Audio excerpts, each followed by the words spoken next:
मैं डॉक्टर रेखा भदौरिया,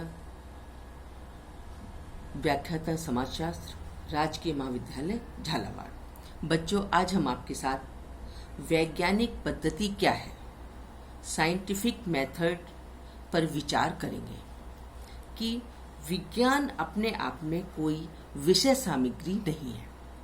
ये अध्ययन का एक तरीका है, बल्कि एक ऐसी सामग्री है जिसे वैज्ञानिक पद्धति को काम में लेते हुए हमने प्राप्त किया है। जहां प्राकृतिक विज्ञानों ने वैज्ञानिक पद्धति का सहारा लिया जाता है, वहां वैज्ञानिक सामाजिक विज्ञानों में भी सामाजिक घटनाओं को समझने के लिए इसी पद्धति को प्रयोग में किया जाता है। किसी भी विषय सामग्री को विज्ञान बनाने में इस बात का विशेष महत्व है कि उसे कैसे प्राप्त किया गया है या हमने उसे कैसे प्राप्त किया है, किस पद्धति को काम में लिया गया है। यदि वैज्ञानिक पद्धति की सहायता से हमने सामाजिक घटनाओं को समझने और विषय सामग्री को प्राप्त करने का प्रयत्न किया है तो वह विज्ञान ही कहा जाएगा। विज्ञान का मतलब होता है किसी सब्जेक्ट का क्रमबद्ध या व्यवस्थित अध्ययन। अगर उसका सहारा लेते हुए हम सामाजिक घटनाओं का, सामाजिक समस्याओं का, किसी भी चीज का अध्ययन करते हैं और साइंटिफिक मेथड से अध्ययन करते हैं तो वह विज्ञान के अंतर्गत आती है। कुछ विद्वानों ने परिभाषाएं प्रस्तुत की हैं।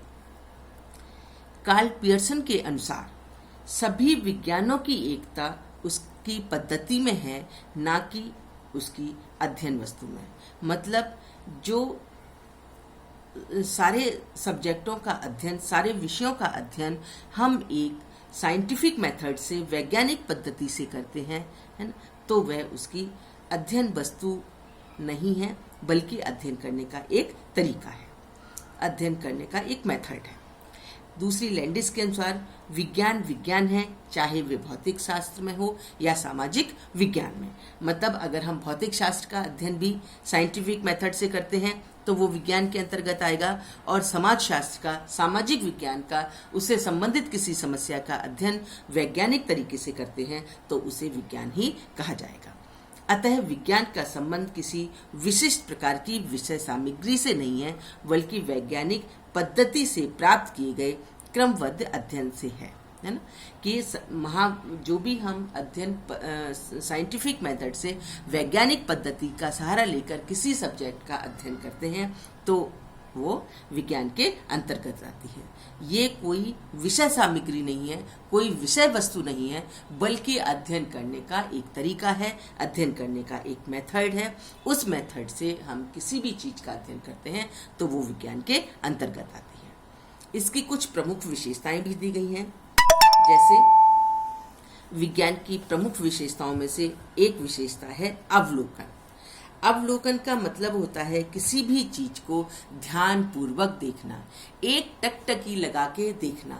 जब हम किसी छोटी चीज को बड़े ध्यान से देखते हैं तो मतलब होता है कि हम उसका अवलोकन कर रहे हैं। और साइंटिफिक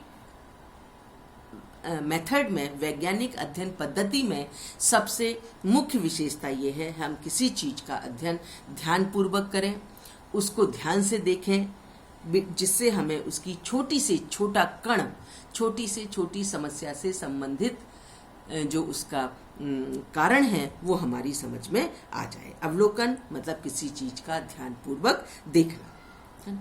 दूसरा है सामान्यीकरण। विज्ञान का एक प्रमुख तत्व या विशेषता सामान्यीकरण है।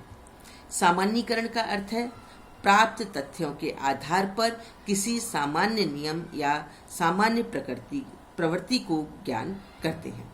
इस इकाइयों को अध्ययन के आधार पर प्राप्त निष्कर्षों को संपूर्ण तथ्यों को पूरे समग्र पर लागू किया जाता है। जैसे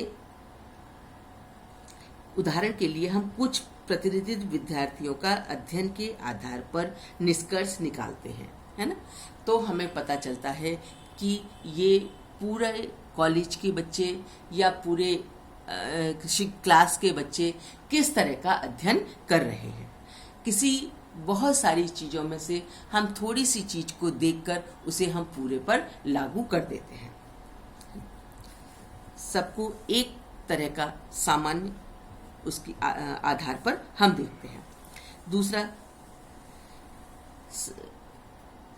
भविष्यवाणी। भविष्यवाणी का मतलब होता है कि विज्ञान का एक प्रमुख तत्व जिसमें भविष्यवाणी करने की क्षमता का होना भी आवश्यक है। यदि किसी विषय में प्राप्त निष्कर्षों के आधार पर भविष्य की घटनाओं के संबंध में पहले से हम अनुमान लगा लेते हैं और उस विषय को विज्ञान कहा जाएगा।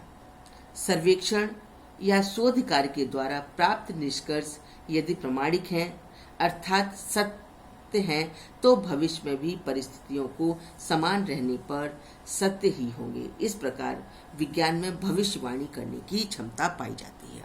हम आज की परिस्थितियों को देखकर, चाहे वो हमारे समाज में किसी भी तरह की परिस्थितियां हमारे सामने उत्पन्न होती हैं, उन परिस्थितियों को देखकर उनका हम साइंटिफिक मेथड से अध्ययन करके कि ये समस्याएं या ये सामाजिक परिस्थिति किस कारण से उत्पन्न हुई है और आने वाले समय में इसका क्या परिणाम होगा। नेक्स्ट है वैज्ञानिक प्रवृत्ति।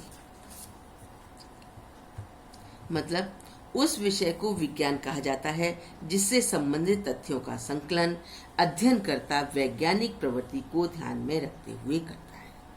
मतलब जब हम किसी समस्या का अध्ययन करते हैं तो सबसे पहले हम उस समस्या के समाधान के लिए ये देखते हैं कि इससे संबंधित कौन से कारण हैं जो इस समस्या को उत्पन्न कर रहे हैं। जब तक हम उस समस्या की गहराई तक नहीं जाते तब तक हमें उस समस्या का समाधान नहीं मिलता। जैसे हम आज की परिस्थिति को देखकर अगर हम अध्ययन करते हैं कि आज हमारे देश में या आज हमारे समाज में जनसंख्या की जो समस्या है वो बहुत अधिक जोरदारी से या बहुत जोर से फैल रही है, जिसके लिए आने वाले समय में हम भविष्यवाणी कर सकते हैं उसका अध्ययन करने के बाद कि जो भी जितनी हमारी जनसंख्या अधिक होती जाती है तो हमारी प्रति व्यक्ति आय कम होती जाती है। जब हम सिर्फ इसके लिए छोटे आंकड़े पर एक परिवार का अध्ययन करते हैं तो देखते हैं कि हमारे जितनी परिवारों में सदस्यों की संख्या बढ़ती जाती है तो प्रति व्यक्ति आय कम होती जाती है, और जब प्रति व्यक्ति आय कम होती है तो उससे उसकी आवश्यकताओं की कम पूर्ति होती है। तो जब हम देखते हैं कि इस समाज में गरीबी, अशिक्षा, ये सब क्या है, क्यों उत्पन्न हुई, क्योंकि हमारे समाज में जनसंख्या बहुत तीव्र गति से बढ़ रही है। और जब हमने किसी एक समस्या का अध्ययन करा तो उसकी गहराई तक जाने के लिए उससे संबंधित कारणों का पता लगाया तो पता चला कि एक समस्या का हम समाधान करते हैं तो उससे बहुत सारी समस्याएं उत्पन्न हो जाती हैं। ये हमारी वैज्ञानिक प्रवृत्ति है। नेक्स्ट हम देखेंगे कि वैज्ञानिक पद्धति का अर्थ क्या है, किसे हम कहते हैं वैज्ञानिक पद्धति। विज्ञान के अर्थ को समझ लेने के बाद ही अब हमें जान लेना आवश्यक है कि वैज्ञानिक पद्धति किसे कहते हैं, यह क्या है, इसकी सहायता से हम अध्ययन कैसे कर सकते हैं। साधारणतः उस पद्धति को वैज्ञानिक पद्धति कहते हैं जिसमें अध्ययनकर्ता तटस्थ होकर और निष्पक्ष रहकर किसी विषय या समस्या का अध्ययन करता है। इसके लिए वह अवलोकन करता है, प्रश्नावली, अनुसूची या किसी प्रविधि की सहायता से तथ्यों को संकलित करता है, इनका वर्गीकरण करता है, विश्लेषण करता है, व्याख्या करता है और कार्य कारण संबंध का पता लगाता है। जब कार्य कारण संबंध का पता लग जाता है तो हम वैज्ञानिक निष्कर्ष निकालता है और सिद्धांतों का प्रतिपादन करता है। वैज्ञानिक पद्धति की परिभाषा वुल्फ के अनुसार व्यापक अर्थों में कोई भी अनुसंधान विधि जिसके द्वारा विज्ञान की रचना और विस्तार होता है उसे हम वैज्ञानिक पद्धति कहते हैं। जैसे लुंड वर्ग के अनुसार व्यापक अर्थ में वैज्ञानिक पद्धति तथ्यों के व्यवस्थित अवलोकन, वर्गीकरण, तटस्थता, निर्वचन से निर्मित है। वैज्ञानिक पद्धति की विशेषताएं, जैसे ज्ञान का आधार वैज्ञानिक पद्धति है। हमने जो अपने जीवन में जितना भी ज्ञान का अर्जन किया है, जितना भी ज्ञान हमने प्राप्त किया है, जितना भी ज्ञान अपने समाज में भंडार में देखा है, वो उसका सब आधार जो है वैज्ञानिक पद्धति है, क्योंकि वैज्ञानिक पद्धति से किया हुआ अध्ययन ही विज्ञान कहलाता है। अवलोकन द्वारा तत्वों को एकत्र किया जाता है। जब हम किसी घटना का पता लगाते हैं या किसी सामाजिक समस्या पर विचार करते हैं, तो हम देखते हैं कि उससे संबंधित कौन कौन से तथ्य हैं, इस समस्या को उत्पन्न करने वाले कौन कौन से कारण हैं। और हम जब अवलोकन करते हैं तो देखते हैं जो भी संबंधित समस्याओं से संबंधित घटना से संबंधित तथ्य थे, उनको हमने बहुत गहराई से अवलोकन करके प्राप्त किया है। फिर हम उस तथ्यों का वर्गीकरण करते हैं, अलग अलग छांटते हैं, है ना, और फिर हम उनका विश्लेषण करते हैं। क्या का है उल्लेख किया जाता है। हम सामाजिक घटना का जब अध्ययन करते हैं तो सिर्फ ये देखते हैं क्या है, कैसा होना चाहिए, इस बात का समाजशास्त्र अध्ययन नहीं करता, बल्कि सबसे पहले ये देखता है कि आज जो सामाजिक परिस्थिति है वो कैसी है ना, और उनके अनुरूप क्या होना चाहिए, इस बात का अध्ययन वो बाद में करता है। नेक्स्ट, कार्य कारण संबंध का पता लगाना। मतलब कोई भी कार्य हम बिना किसी कारण के नहीं करते। किसी भी कार्य को करने के लिए हमारा एक उद्देश्य निर्धारित होता है। इसी तरह से किसी समस्या के उत्पन्न होने के बहुत सारे कारण होते हैं, और जब तक हम उन कारण की गहराइयों को नहीं जाते, तब तक हमारा अध्ययन जो है वो पूरा नहीं होता, या हम किसी समस्या का समाधान तब तक नहीं कर सकते जब तक हमें उसके कारण का पता नहीं लगे। जब हम बीमार हो जाते हैं, हमें बुखार आ जाता है, हम किसी डॉक्टर के पास जाते हैं, तो वो सबसे पहले क्या करता है, हम ये जो बीमारी है वो किस कारण से उत्पन्न हुई है, उस कारण को जानने के लिए वो बहुत सारी हमसे रोग से संबंधित बहुत सारे उनको टेस्ट करवाता है, बहुत सारे हमारे टेस्ट करवाता है, जिससे उसका क्या उद्देश्य होता है, उसका उद्देश्य होता है कि वो जो हमारी बीमारी हुई है या जो हमें परेशानी हुई है, उसके कारण कौन कौन से हैं। जब हम किसी समस्या का कारण जान लेते हैं तो हमें उसका समाधान करने में आसानी होती है।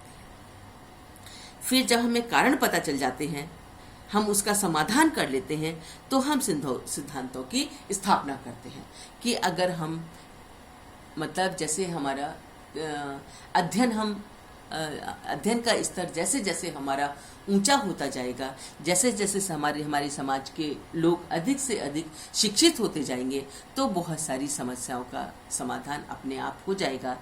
जैसे बेरोजगारी है, गरीबी है, इन समस्याओं को दूर करने के लिए हमें सबसे पहले क्या करना पड़ेगा कि हमें सबसे पहले जनसंख्या को नियंत्रण करना पड़ेगा। जब जनसंख्या नियंत्रण हो जाएगी तो प्रति व्यक्ति आय बढ़ जाएगी, और प्रति व्यक्ति आय बढ़ेगी तो हम अपनी अधिक से अधिक आवश्यकताओं की पूर्ति कर सकेंगे। हमारा सामाजिक स्तर ऊंचा हो जाएगा, हमारी शैक्षिक स्तर ऊंचा हो जाएगा, है ना, और हम अपने ज़्यादा से ज़्यादा आवश्यकताओं को पूरा कर पाएंगे।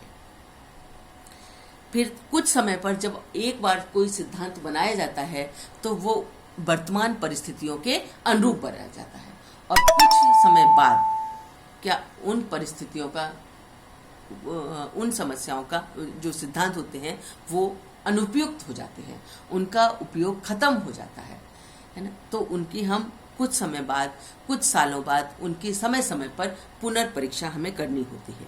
जैसे जब सबसे पहले हमारा शिक्षा का स्तर निम्न था, तो जब हमने इस समस्या के समाधान के लिए कारणों अध्ययन किया, तो हमें पता चला कि जो शिक्षा का स्तर निम्न है, इसलिए हमारे समाज में गरीबी फैली हुई है। गरीबी इसलिए फैली हुई है कि लोग बेरोजगार हैं, इसलिए उन पे आय कम है। तो इस समस्या का समाधान किया गया कि शैक्षिक स्तर बढ़ाया गया, लोगों को शिक्षा के प्रचार प्रसार किया गया और लोगों को शिक्षा का स्तर ऊंचा बढ़ाने के लिए प्रेरित किया गया। थोड़े समय में हमने देखा शिक्षा का स्तर काफी ऊंचा